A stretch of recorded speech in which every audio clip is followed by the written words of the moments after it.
നമസ്കാരം. ഇന്നിപ്പോൾ പാമ്പാണ് താരം. പാമ്പ് ചൂട് കാരണം പുറത്തിരിക്കാൻ വയ്യ, പാമ്പ് കാരണം വീടിനകത്തിരിക്കാനും വയ്യ. ഇങ്ങനെയാണ് ഇപ്പോൾ സാർവത്രികമായിട്ടും ആളുകൾ സർക്കാസ്റ്റിക്കായിട്ട് പറഞ്ഞു കേൾക്കുന്നത്.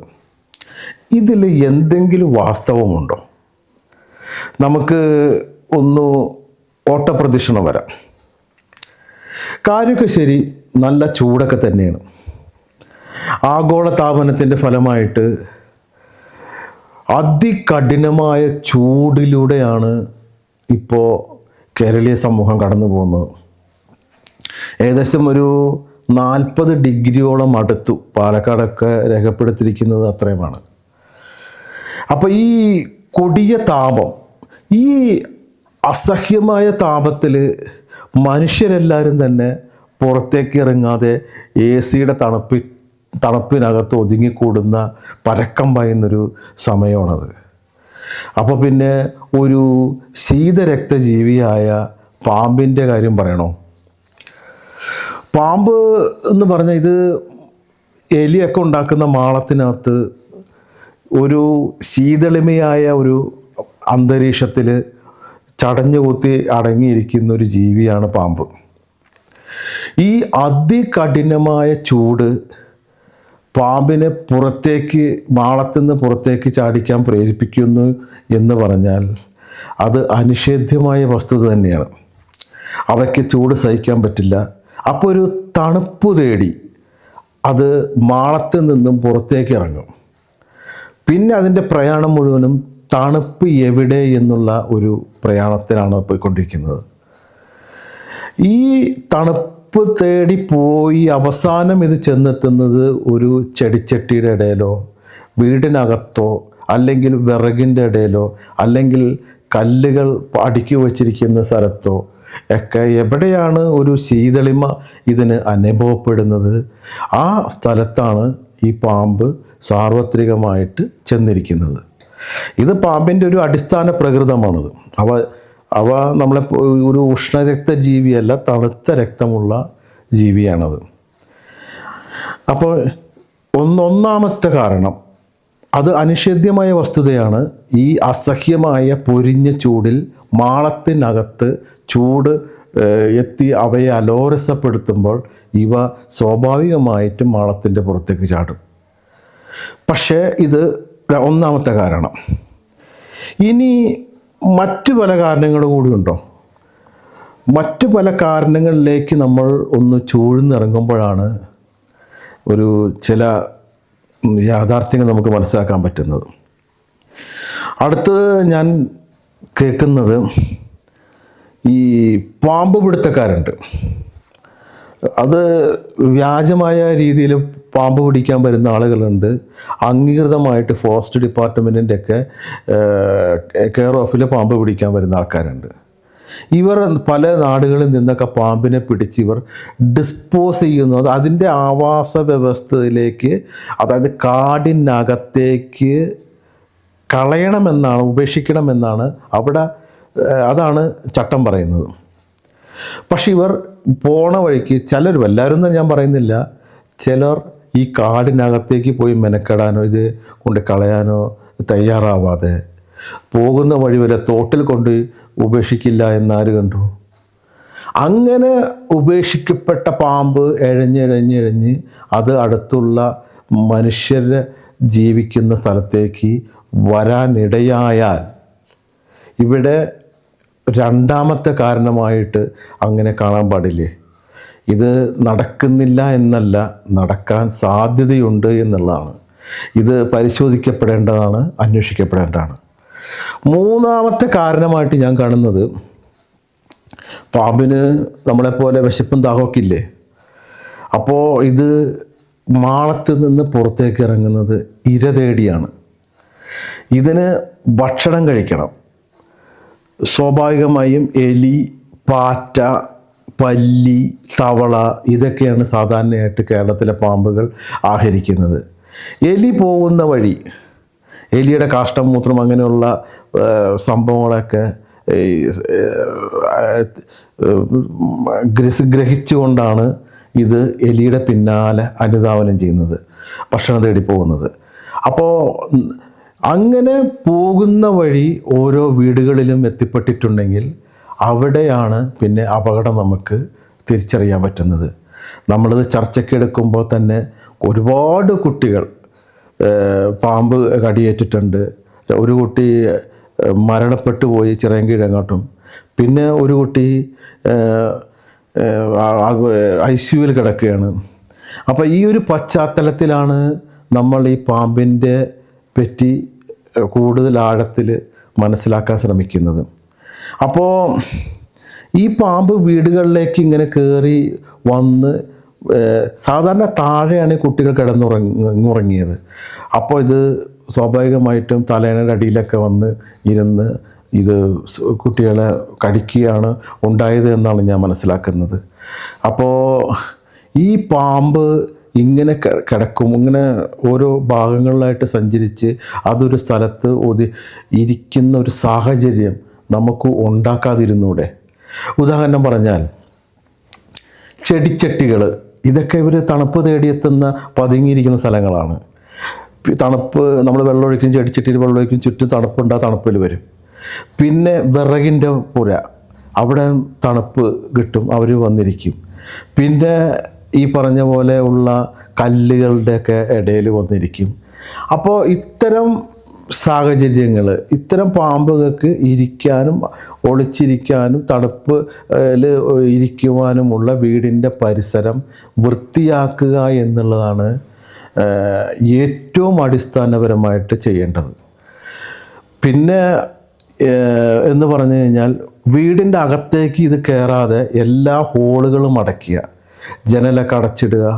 ഈ പറഞ്ഞ പോലെ ബാത്റൂമിൻ്റെയൊക്കെ ഹോളുകളുണ്ടെങ്കിൽ അതെല്ലാം ഒരു പ്രത്യേക രീതിയിൽ നെറ്റൊക്കെ വെച്ച് അടയ്ക്കുക. അതൊക്കെയാണ് ഇതിനെ പ്രതിരോധിക്കുവാനുള്ള പ്രാഥമികമായ കാര്യങ്ങളെന്ന് പറഞ്ഞാൽ. രണ്ടാമത്തെ മറ്റൊരു പ്രധാന വസ്തു നമ്മൾ പ്രധാനമായിട്ട് നമ്മളിപ്പോൾ ഈ മണ്ണെണ്ണ, വെളുത്തുള്ളി, ഇങ്ങനെയുള്ള സാധനങ്ങൾ, കായം, ഇതൊക്കെ കലക്കി ഒഴിക്കാറുണ്ട്. പക്ഷെ ഇതൊന്നും 100% പ്രായോഗികമായിട്ട് ഫലിച്ചതായിട്ട് എവിടെയും റിപ്പോർട്ട് ചെയ്യപ്പെട്ടിട്ടില്ല. മണ്ണെണ്ണ ഈ പാമ്പിൻ്റെ ശരീരത്തിൽ വീണ് കഴിഞ്ഞാൽ അതിന് പൊള്ളലേക്കെന്നുള്ള വസ്തുതയാണ്. പക്ഷേ മണ്ണെണ്ണ സ്പ്രേ ചെയ്ത് കഴിഞ്ഞാൽ എന്നാലും അത് ചില പരീക്ഷണങ്ങൾ കാണിക്കുന്ന അത് ക്രോസ് ചെയ്ത് പോകുന്നതായിട്ട് കാണിക്കുന്നുണ്ടെങ്കിലും ചില സമയത്ത് ഇത് അകന്നു പോകുന്നതായിട്ട് കാണിക്കുന്നുണ്ട്. അപ്പോൾ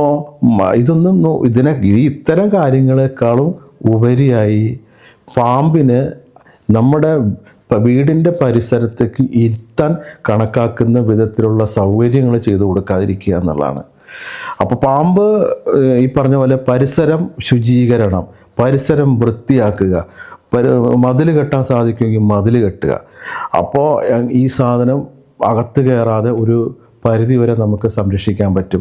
വിറക് പുരയൊന്നും ഉണ്ടാക്കാതിരിക്കുക, ഈ പാമ്പിനെ ഒളിച്ചിരിക്കുവാനുള്ള മാളങ്ങളുണ്ടെങ്കിൽ അതെല്ലാം അടയ്ക്കുക.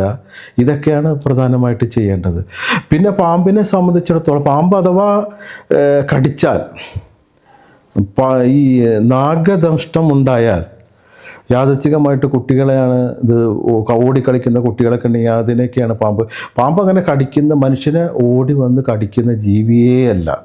പാമ്പ് നമ്മുടെ ഇക്കോസിസ്റ്റം നിലനിർത്താൻ അനിവാര്യമായിട്ടുള്ള ഒരു ജീവിയാണത്. അതായത് പാമ്പ് കടി ഏറ്റു മരിക്കുന്നതിനേക്കാളും കൂടുതലായിട്ട് ഇന്ത്യയിൽ എലിപ്പനി കൊണ്ട് മരിക്കുന്നുണ്ടെന്നുള്ളതാണ്.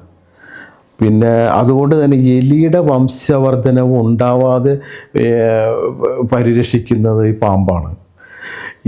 അതുകൊണ്ട് തന്നെ ഒരു ഇക്കോസിസ്റ്റം അത് നിലനിർത്തുന്നു പോകുന്നതിന് പാമ്പിന് നിർണായകമായ പങ്കാണുള്ളത്. അതുകൊണ്ട് പാമ്പ് നമ്മുടെ ശത്രുവല്ല, പക്ഷെ അതിനെ ജാഗ്രതയോടെ കണ്ടു കഴിഞ്ഞാൽ, വളരെ മുൻകരുതലോടുകൂടി എടുത്തു കഴിഞ്ഞാൽ ഈ പാമ്പിൻ്റെ ഉപദ്രവത്തിൽ നിന്ന് നമുക്ക് രക്ഷപ്പെടാൻ പറ്റും. പാമ്പ് ഓടി വന്ന് കടിക്കില്ല ഒരു കാരണവശാലും ഒരു പാമ്പും. കാരണം പാമ്പിനേക്കാൾ വലിയ ജീവിയായ മനുഷ്യനെ പാമ്പ് ഭയത്തോടെ നോക്കിക്കാണുക. അതുകൊണ്ടാണ് ഈ പറഞ്ഞ പത്തി വിടർത്തി അത് നമ്മുടെ മുമ്പിൽ ഇങ്ങനെ ആടി ഭയപ്പെടുത്തുകയാണ് നമ്മളെ ചെയ്യുന്നത്. അല്ലാതെ ഓടി ഒന്ന് കടിച്ച് നമ്മളെ ആക്രമിക്കാനല്ല ശ്രമിക്കുന്നത്. പക്ഷേ ആ പാമ്പ് കടിക്കാനുള്ള സാഹചര്യമുണ്ട്. ഒന്നാമത്തെ സാഹചര്യം എന്ന് പറഞ്ഞു കഴിഞ്ഞാൽ, പാമ്പ് എൻ്റെ മുമ്പിൽ അതിന് ശല്യമായിട്ട് നിൽക്കുന്ന അവസ്ഥയിൽ അതിനെ നമ്മൾ ആക്രമിക്കും. ആ ഒരു അവസ്ഥ പാമ്പിന് തോന്നിയാൽ പാമ്പ് അതിൻ്റെ പ്രാണരക്ഷാർത്ഥം ഒരുപക്ഷെ മനുഷ്യനെ കടിച്ചു എന്ന് വരാം. രണ്ടാമത്തേന്ന് പറഞ്ഞു കഴിഞ്ഞപ്പോൾ, പാമ്പ് തന്നെ ഇഴഞ്ഞു പോകുന്ന സമയത്ത് അതിനെ നമ്മളറിയാതെ ചവിട്ടുകയോ അതിനെ ഭയപ്പെടുത്തുകയോ ചെയ്തിട്ടുണ്ടെങ്കിൽ അതിൻ്റെ തടി രക്ഷിക്കാൻ വേണ്ടി അത് കടിക്കുകയാണ് ചെയ്യുക. പിന്നെ എന്ന് പറഞ്ഞു കഴിഞ്ഞാൽ അതിന് ആഹാരം നമ്മൾ അത് ആ ഭക്ഷ്യവസ്തുവാണ്, അതിൻ്റെ എന്തെങ്കിലും ജീവിയാണ്, എലിയോ പാണ് അല്ല അങ്ങനെ എന്തെങ്കിലും ആണ് എന്ന് തെറ്റിദ്ധരിച്ചുകൊണ്ട് മനുഷ്യൻ്റെ കാലിൽ കടിക്കാറുണ്ട്. അപ്പോൾ ഇത്തരം സാഹചര്യങ്ങളിലാണ് പാമ്പ് മനുഷ്യനെ കടിക്കുക എന്ന് പറഞ്ഞു കഴിഞ്ഞാൽ. അപ്പോൾ ഈ പാമ്പിൽ നിന്ന് വിവേകപരമായ ഒരു അകലം സൂക്ഷിക്കുക എന്നുള്ളതാണ് ഇതിനൊക്കെ ഏറ്റവും പ്രധാന ഒരു പോംവഴി എന്നുള്ളത്. അഥവാ ഏതെങ്കിലും കാരണവശാൽ പാമ്പിൻ്റെ കടിയേൽക്കേണ്ടി വന്നാൽ, അത് മിക്കവാറും കാലിലൊക്കെയാണ് സാധാരണ പാമ്പ് കടിക്കാറ് സാധാരണ.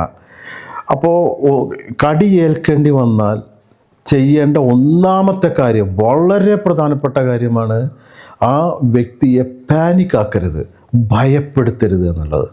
അതായത് നമ്മുടെ കേരളത്തിൽ 130ഓളം പാമ്പുകളുണ്ട്, ഇനത്തിൽപ്പെട്ട പാമ്പുകളുണ്ട്. ഈ 130ഓളം ഇനത്തിൽപ്പെട്ട പാമ്പുകളിൽ ഏകദേശം ഒരു 20 എണ്ണത്തിനും മാത്രമേ വിഷമുള്ളൂ. ഇതിൽ ആപൽക്കരമായിട്ട് വിഷം ഉള്ള പാമ്പുകൾ വെറും 4 എണ്ണമാണ്.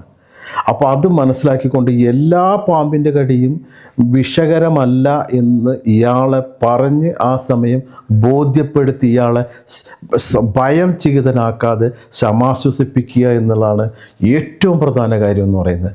അയാളെ ഒരു കാരണവശാലും ഭയപ്പെടുത്താൻ പാടില്ല. അയാളെ ശാന്തനാക്കുക, അയാളുടെ ടെൻഷൻ ഒഴിവാക്കുക, അയാളുടെ ബ്ലഡ് സർക്കുലേഷൻ നോർമലാക്കി കൊണ്ടുവരിക. ഇതിനൊക്കെ വെനമുണ്ട്, ഇതിനൊക്കെ ചികിത്സയുണ്ട്, എത്രയും പെട്ടെന്ന് നമുക്ക് ഹോസ്പിറ്റലിലേക്ക് എത്തിക്കാം എന്നും പറഞ്ഞിട്ട് ഇയാളെ ശാന്തനാക്കുക എന്നുള്ളതാണ് ആദ്യമേ തന്നെ വേണ്ടത്. ഇയാളുടെ BP കൂടാൻ പാടില്ല, ഇയാളുടെ ബ്ലഡ് സർക്കുലേഷൻ കൂട്ടാൻ പാടില്ല, ഇയാളെ ഭയത്തിൻ്റെതായ രീതിയിൽ ഇയാളെ ഒരു അവസ്ഥയും ഉണ്ടാക്കരുത്. ഇയാളെ ശാന്തനാക്കുക, ഇയാളെ കൂളാക്കുക. ഇതാണ് ആദ്യം വേണ്ടത്. പിന്നെ സാധിക്കുമെങ്കിൽ പറയുന്നത് അപ്പോൾ തന്നെ പാമ്പിന് പഴയ കാരണന്മാർ പറയാറുണ്ട്, എന്താ കടിച്ച പാമ്പിനെ പിടിച്ച് കടിച്ച വിഷം പോകുന്നു. കടിച്ച പാമ്പിനെ തിരിച്ച് കടിക്കാതെ നിന്ന് കഴിഞ്ഞാൽ പാമ്പ് ഒന്നുകൂടി നമ്മളെ കടിക്കുകയുള്ളൂ, ഒന്നുകൂടി വിഷം നമുക്ക് അതിമാരകമാവുകയുള്ളൂ. അപ്പോൾ ആ മണ്ടത്തരത്തിൽ നിന്ന് മുതിരരുത്. പാമ്പിനെ കണ്ടു കഴിഞ്ഞാൽ അതിനെ ഒന്നും ഈ കാലത്ത് കൊണ്ടുപോയി ഹോസ്പിറ്റലിൽ കൊണ്ടുപോകേണ്ട കാര്യമില്ല.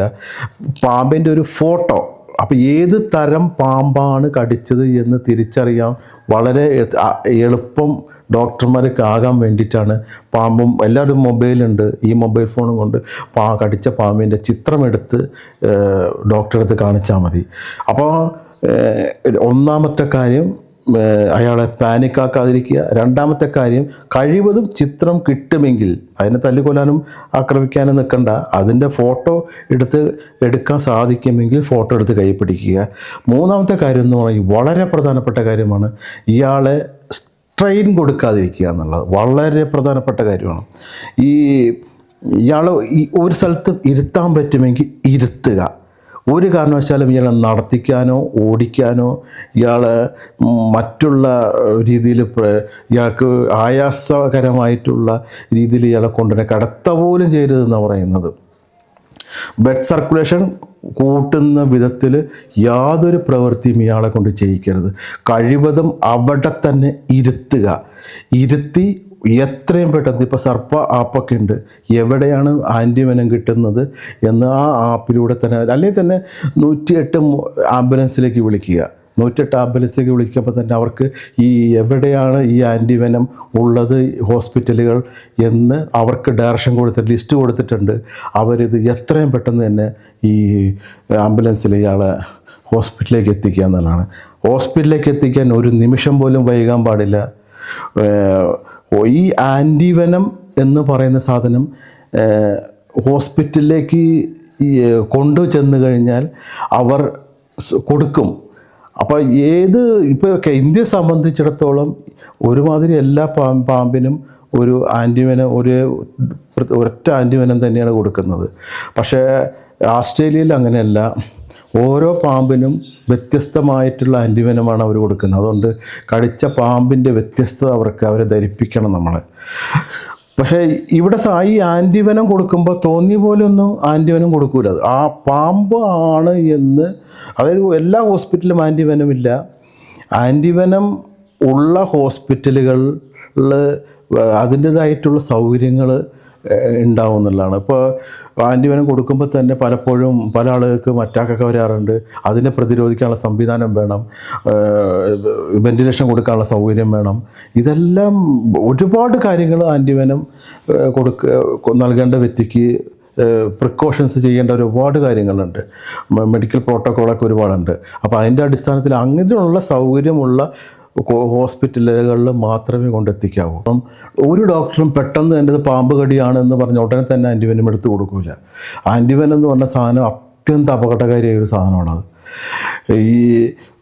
ഈ പേഷ്യൻറ്റിന് എന്താണ് രോഗലക്ഷണം, ഉദാഹരണം പറഞ്ഞു കഴിഞ്ഞാൽ നമുക്ക് ചുറ്റുമുള്ള പാമ്പുകളിൽ ഏറ്റവും പ്രധാനപ്പെട്ടാണ് അണലി എന്ന് പറയുന്നത്. ഏറ്റവും വിഷമുള്ള വളരെ ഡേഞ്ചർഫുള്ളായിട്ടുള്ളൊരു പാമ്പാണ് അണലി. അണലിയുടെ ദംഷ്ടം ഉണ്ടായാൽ അത് ഹീമോടോക്സിക്കാണ് അണലി എന്ന് പറയുന്നത്.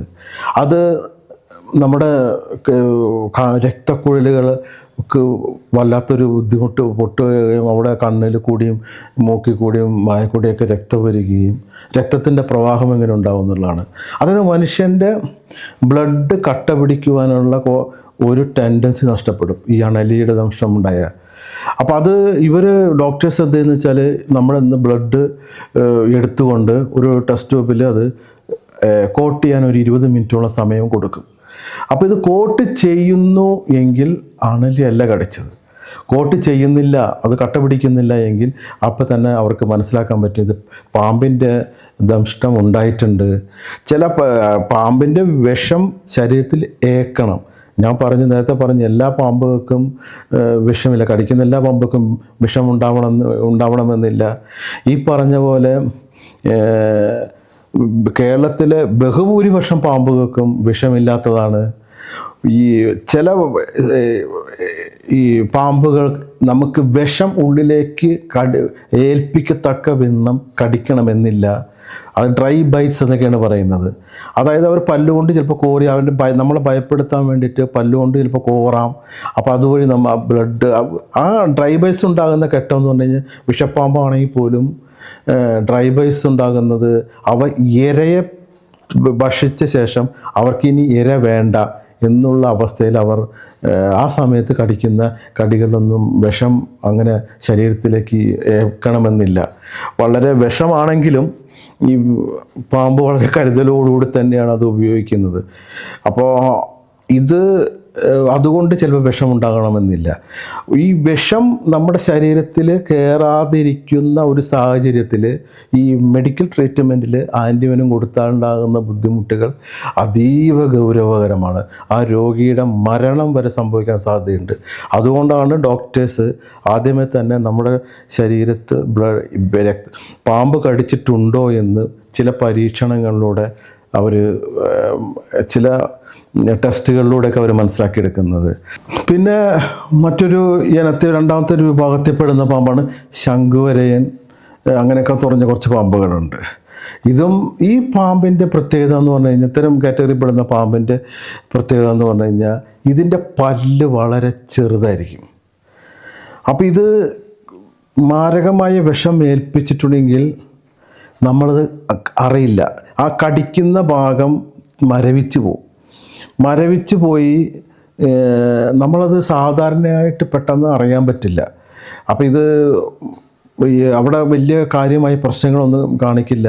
ഒരു വയറുവേദന കാണിക്കും, അതൊക്കെ തലേദിവസം കഴിച്ചതിൻ്റെ ഭക്ഷണത്തിൻ്റെ ആണെന്ന് നമ്മൾ വിചാരിക്കും, ഹോസ്പിറ്റലിൽ പോവാതിരിക്കും, പിന്നെ പെട്ടെന്ന് മരണം സംഭവിക്കുക ചെയ്യുക. പല്ലിൻ്റെ ചെറിയ പല്ലായതുകൊണ്ടാണ് അതിൻ്റെ അടയാളം പോലും വളരെ സ്പഷ്ടമായിട്ട് കണ്ടുവെന്ന് വരില്ല. മിക്കവാറും പോസ്റ്റ്മോർട്ടം സമയത്തായിരിക്കും പാമ്പ് കടിച്ചിട്ടാണ് മരണപ്പെട്ടിരിക്കുന്നത് എന്ന് തിരിച്ചറിയാൻ പറ്റുന്നത്. അത്ര ഡേഞ്ചർഫുള്ളായിട്ടുള്ള പാമ്പാണ് ഈ രണ്ടാമത്തെ ശ്രേണിയിൽ വരുന്നത്. മൂന്നാമത്തെ ശ്രേണിയിൽ വരുന്ന പാമ്പെന്ന് പറഞ്ഞു കഴിഞ്ഞാൽ മൂർഖനാണ്. മൂർഖൻ പാമ്പിന് നമുക്കറിയാം അതിൻ്റെ വെനം വളരെ പോയിസണസ് തന്നെയാണ്. പക്ഷേ ഇത് പ്രശ്നം ഉണ്ടാക്കുന്നത് ന്യൂറോടോക്സിക് ആയിട്ടുള്ള പാമ്പുകളാണ്. ഇതെല്ലാം ന്യൂറോടോക്സിക് പാമ്പുകൾ എന്ന് പറഞ്ഞാൽ നമുക്ക് ശ്വാസതടസ്സം വരും, നമ്മുടെ നാഡീ ഞരമ്പുകൾ, നമ്മുടെ മസിൽസിനൊക്കെ അത് വെടിയിച്ച് കൊണ്ടൊരു തരം ശ്വാസം നമ്മൾ എടുക്കാൻ പറ്റാതെ നമ്മളെ മരണത്തിലേക്ക് കൊണ്ട് എത്തിക്കുക ചെയ്യുക. അപ്പോൾ അത്തരം പാമ്പുകളാണെങ്കിൽ ഡോക്ടേഴ്സ് അവരുടെ ശ്വാസം എടുക്കാനുള്ള ഒരു ഇതൊക്കെ പരിശോധന നടത്തും. എന്നിട്ടാണ് ഇന്ന പാമ്പാണ്, ഇന്ന വിഭാഗത്തിൽപ്പെട്ട പാമ്പാണെന്ന് ഡോക്ടർമാർ തിരിച്ചറിയുക. ഇതൊന്നും ടെസ്റ്റ് ഒക്കെ ചെയ്തിട്ടല്ലാതെ ആൻറ്റിവെനം കൊടുക്കാൻ പാടില്ല എന്നാണ് പ്രോട്ടോക്കോൾ ഒക്കെ പറയുന്നത്. പക്ഷേ ഈ ആൻറ്റിവെനം കൊടുത്താൽ, അനാവശ്യമായിട്ട് ആൻറ്റിവെനം നമ്മുടെ ഉള്ളിൽ ചെന്ന് കഴിഞ്ഞാൽ അത് അതീവ ഡേഞ്ചറാണ്. ഒരുപാട് പാർശ്വഫലങ്ങൾ കാണിക്കുന്ന ഒരു ആൻറ്റിവെനം ഉണ്ടാക്കുന്നത് കുതിരയിലേക്ക് ഇത് വളരെ ഡോസ് കുറച്ച്, ഈ പാമ്പിൻ്റെ വിഷം വളരെ ഡോസ് കുറച്ച് കുതിരയിൽ ഇഞ്ചക്റ്റ് ചെയ്തിട്ട് ഈ കുതിരയുടെ ശരീരം ഈ വിഷത്തെ ചെറുക്കുവാനുള്ള ആൻറ്റിബോഡി ഉൽപ്പാദിപ്പിക്കും. ഈ ആൻറ്റിബോഡി വേർതിരിച്ചെടുത്തുകൊണ്ടാണ് ഈ പാമ്പിൻ്റെ പ്രത്യൗഷധമായിട്ട് നമ്മൾ ഉണ്ടാക്കിയെടുക്കുന്നത്. ഇതാണ് ആൻറ്റിവെനം, സ്നേക്ക് ആൻറ്റിവെനം എന്നൊക്കെ ആയിട്ട് മെഡിസിനായിട്ട് നമുക്ക് വരുന്നത്. ഇത് വളരെയധികം ശ്രദ്ധയോടെ ചെയ്യേണ്ട ഒരു കാര്യമാണ് ഈ ആൻറ്റിവെനത്തിൻ്റെ ഉണ്ടാക്കിയെടുക്കുന്ന പ്രക്രിയ എന്ന് പറയുന്നത്. അപ്പോൾ ഇതാണ് പാമ്പിൻ്റെ ഒരു പ്രത്യേകത. ഇതാണ് പാമ്പ് ഒരിക്കലും നമ്മളെ പിന്നാലെ ചെന്ന് കടിക്കുകയോ, അതിന് ചെവി ഇല്ല. പാമ്പിന് ചെവി എന്ന് പറയുന്ന ഒരു ഭാഗമില്ല. പാമ്പ് വളരെ ബ്ലെയറായിട്ടാണ് കാണുന്നത്. നമ്മൾ ബ്ലെയർ ഇമേജാണ്. നമ്മുടെ ക്ലിയർ പിക്ചർ കാണാനുള്ള ഒരു പരിണാമശേഷി പാമ്പിൻ്റെ കണ്ണുകൾക്കില്ല. അതിന് ചെവിയില്ല. അപ്പോൾ നമ്മൾ ഭൂമിയിൽ നടക്കുമ്പോൾ ചവിട്ടി നടക്കും, ആ ഒച്ച ഉണ്ടാക്കി ചവിട്ടി നടക്കുമ്പോൾ ആ ഭൂമിയുടെ വരുന്ന ശബ്ദ തരംഗങ്ങൾ, അതിൻ്റെ ശലക്കങ്ങൾ കൊണ്ട് സെൻസർ ചെയ്ത് മനസ്സിലാക്കിയാണ് പാമ്പുകൾ ഒരു എതിർജീവിയുടെ സ്വാധീനം തിരിച്ചറിയുന്നത്. അപ്പോൾ അങ്ങനെ ശബ്ദം ഉണ്ടാക്കി അത് ഒഴിഞ്ഞു പൊക്കോളും. പക്ഷേ ശബ്ദം ഉണ്ടാക്കിയാണ് നടക്കുമ്പോൾ അത് ചെവിയില്ല. അപ്പോൾ പാമ്പ് മകുടി ഓടുമ്പോൾ ഇത് ചെവിയില്ല കേൾക്കാൻ. അപ്പോൾ പാമ്പ് മകുടിയുടെ ഒപ്പം തന്നെ ഇങ്ങനെ തലയാട്ടുക ചെയ്യുക. അതിനൊരു ബ്ലെയർ ഇമേജാണ്. ആ ഇമേജിനകത്ത് ആ മകുടിയുടെ ചലനങ്ങൾക്കനുസരിച്ച് അതിങ്ങനെ തലയാട്ടിക്കൊണ്ടിരിക്കും. അങ്ങനെയാണ് പാമ്പിൻ്റെ ഒരു പരിണാമപരമായ ഒരു പ്രത്യേകത എന്ന് പറയുന്നത്. അതിന് മനുഷ്യനെ കടിക്കാൻ ഓർത്തിന്ന് പ്രതികാര ബുദ്ധിയോടെ, ഒരുപാട് കഥകളൊക്കെ നമ്മൾ വായിക്കാറില്ലേ, പ്രതികാര ബുദ്ധിയോടുകൂടി പാമ്പ് മനുഷ്യനെ അന്വേഷിച്ചു അത് കടിച്ചു. അങ്ങനെ അത് ഓർമ്മിക്കുവാനുള്ള ഓർമ്മകോശങ്ങൾ ഒന്നും അങ്ങനെ പാമ്പിന് അത്ര വലിയ മസ്തിഷ്കമൊന്നും പാമ്പിനില്ല. വളരെ കുഞ്ഞു മസ്തിഷ്കമാണ് അതിന്. അങ്ങനെ ഓർമ്മ നിലനിർത്താനുള്ള ശക്തിയൊന്നും പാമ്പിനില്ല. പിന്നെ പറയുന്നത് കടിച്ച പാമ്പിനെ തിരിച്ചു വരുത്തി കടിപ്പിക്കുന്നതാണ്. അതൊന്നുകൂടി പ്രശ്നം ഉണ്ടാക്കും. ഇതൊക്കെ എത്രമാത്രം പാമ്പിനെ ചുറ്റിപ്പറ്റിയുള്ള അന്ധവിശ്വാസങ്ങൾ നമുക്കൊരുപാട് നമ്മുടെ പരമ്പരാഗതമായിട്ട് നിലനിന്ന നാടാണ് ഈ കേരളം എന്ന് പറയുന്ന. സർപ്പക്കാവും നാഗാരാധനയും അതല്ല, പാമ്പിനെ മനുഷ്യൻ ആരാധിച്ചിരുന്നൊരു നാടാണത്. പാമ്പിനെ സർപ്പക്കാവുകളിലൂടെയൊക്കെ നമുക്കറിയാം. ഒരു കഥകളും ഇപ്പോഴുണ്ട്. പല സ്ഥലങ്ങളിൽ സർപ്പക്കാവുകളിലുള്ള പൂജകളുണ്ട്. അതൊക്കെ പാമ്പിനെ നമ്മൾ അകറ്റി നിർത്തുക എന്നുള്ളതാണ്. ഒരൊറ്റ ടൈം ഏകദേശം ഒരു 40ഓളം കുഞ്ഞുങ്ങളെയാണ് പാമ്പ് ജന്മം കൊടുക്കുന്നത്. ഇതിൻ്റെ വംശവർദ്ധനവ് തടയുന്ന രീതിയിൽ തന്നെയാണ് കഴുകന്മാരും ഈ പരുന്തുകളൊക്കെ ഇതിനെ ആഹരിക്കുക ചെയ്യുക. അങ്ങനെ നമ്മുടെ ഇക്കോസിസ്റ്റത്തിൽ അതിൻ്റേതായിട്ടുള്ള രീതിയിൽ എല്ലാ ജീവജാലങ്ങളുടെയും വംശവർദ്ധനവിനെ നിയന്ത്രിക്കപ്പെടുന്നുണ്ട്. അപ്പോൾ പാമ്പിനൊന്നും ചില പാമ്പുകൾ നമുക്ക് തല്ലിക്കൊല്ലാനൊന്നും അർഹതയില്ല. കാരണം വന്യജീവി സംരക്ഷണ നിയമപ്രകാരം പാമ്പിനെയൊക്കെ നമ്മൾ ഉപദ്രവിച്ചു കഴിഞ്ഞാൽ അത് വിചാരണ നേരിടേണ്ട ഒരു കുറ്റം തന്നെയാണ്. ഏറ്റവും നല്ലത് ഈ പറഞ്ഞ പോലെയുള്ള വനപാലകരെ അറിയിക്കുക. പാമ്പിനെ കണ്ടു കഴിഞ്ഞാൽ അത് അവർ വന്ന് കൊണ്ടുപോയിക്കോളും. ഇത്രയും പറഞ്ഞ കാര്യത്തിൽ നിന്ന് കുറച്ച് കാര്യങ്ങൾ പങ്കുവച്ചതിൽ നിന്ന് നമുക്ക് ഒന്ന് മനസ്സിലാക്കാൻ സാധിച്ചത്, ഒന്ന്, പാമ്പിന് സുഖമായിട്ട് ഇരിക്കുവാനും സുഖമായിട്ട് കിടക്കുവാനും ഉള്ള ഒരു പരിസരം നമ്മൾ ഉണ്ടാക്കാതിരിക്കുക, പരിസര ശുചീകരണം നടത്തുക. മാളങ്ങളും ഈ പറഞ്ഞ ചെടിച്ചട്ടി, വിറക് പോലെ ഇതൊന്നും വീടിൻ്റെ പരിസരത്ത് ഉണ്ടാകാത്ത വിധം നമ്മൾ പാമ്പുകളെ അകറ്റി നിർത്തുക. രണ്ട് എന്ന് പറഞ്ഞാൽ വീടിൻ്റെലേക്ക് കയറുന്ന പാമ്പ് ഇഴഞ്ഞ് കയറാൻ സാധ്യതയുള്ള മാളങ്ങളും ഈ പൈപ്പുകളും വെന്റിലേഷൻസൊക്കെ അടയ്ക്കുക എന്നുള്ളതാണ്.